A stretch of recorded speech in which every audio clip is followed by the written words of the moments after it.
Want to keep certain photos and videos private on your iPhone? Here's how to hide them in seconds. Open the Photos app, find the photo you want to hide, tap the three dots in the top right corner, and tap Hide. Confirm by tapping Hide Photo. That photo now moves to a hidden album, which by default is also hidden from your album's list. To find it, go to Collections, scroll down, and under Utilities, tap Hidden. You may need to authenticate with Face ID to view it. You can select which photos to unhide by tapping on the three dots in the top right corner and tap Unhide.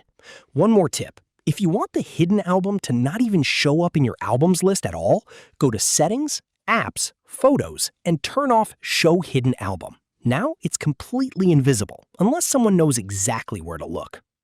Subscribe for more iPhone tips, and check the link in the description to follow me everywhere.